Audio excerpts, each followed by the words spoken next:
గెలిచానని అహంకారం లేదు, ఓడిపోతానని భయం లేదు. కానీ మార్పు కోసం నిరంతరం పరితపించే వాడిగా జన హృదయాల్లో నిలిచిపోవడమే నా లక్ష్యం. ఎన్నో ఇళ్ళు చూసినా, ఎన్నో గూడెలు చూసినా, ఎన్నో తలపు చూసినా, రాజకీయాల్లో నాకు అవకాశం రానప్పుడు కూడా సుమారు 10 ఏళ్ల పాటు జర్నీ చేస్తున్నప్పుడు ఎన్నో కుటుంబాలు చూసినా. కానీ ఆ కుటుంబాలకు కొన్ని వెళ్ళిన తర్వాత సుమారు 200 పై ఇళ్లలో నా ఫోటోలు వేసుకొని చూసి లేవగానే దేవుని చూడాలని నన్ను చూసినటువంటి ఎన్నో కుటుంబాలు చూసిన.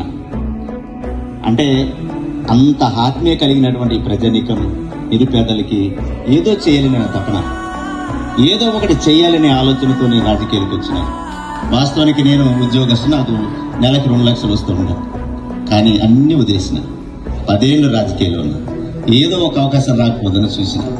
అంటే ఎమ్మెల్యే కొరకే నేను రాజకీయం చేయలేదు, సమాజానికి సేవ చేయాలని వచ్చిన అవకాశంగా మీరు అందరించారు. ఈరోజు ప్రజాక్షేత్రంలో చేయడానికి ఒక అవకాశం. ఎందుకంటే ఒక్కొక్కరు ఒక హోదాలో చేస్తారు. మిత్రసేన గారు కూడా అద్భుతంగా చేశారు, తాటి వెంకటేశ్వరరావు గారు కూడా అద్భుతంగా తయారు చేశారు, మెచ్చనాశ్వరరావు గారు కూడా అద్భుతంగా పరిపాలన చేశారు. వారికంటే ఒక అడుగు ముందుకు వెళ్ళాలనుకుంటున్నాను. అదే నా గోల్ తప్ప ఒకరిని ఏదో విమర్శించే నా ప్రయత్నం కాదు.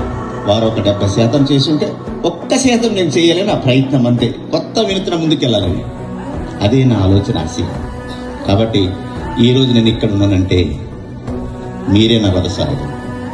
మీకు సేవ చేయాలనే తప్పన నాది.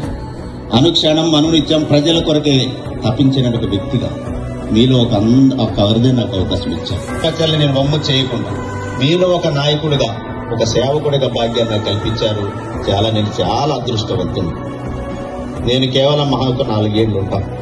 4 ఏళ్లలో ఏదో ఒకటి చేసి అయితే మంచిగా చేయాలని తప్పనతో జర్నీ చేస్తా ఉన్నాను. మంచి అనిపిస్తే మళ్ళీ గెలిపిస్తారు, మంచి అయిపోతే పక్కన పడుతుంది రాజకీయం. కాబట్టి ఎన్నో కార్యక్రమాల ద్వారా, ఎన్నో ఆలోచనల ద్వారా ఈ ఒక ప్రభుత్వ పథకం, ఒక ప్రభుత్వ పథకం, ఎల్ఓసి అనే ఒక ప్రభుత్వ పథకం, సీఎంఆర్ఎఫ్ ద్వారా ఇచ్చిన గొప్ప పథకం ఉంది. ఆ పథకం ద్వారా నాకు 30 లక్షలు ఇచ్చే అవకాశం నాకు ఇచ్చారు మీరంతా. మళ్ళీ మీరు నాకు ఏం అవసరం లే, ఎన్నికలుగా మీరు పైసా ఖర్చు పెట్టుకోకుండా మీకు 30 లక్షల వరకు ఇచ్చే అవకాశం నాకు మీరు ఇచ్చారు.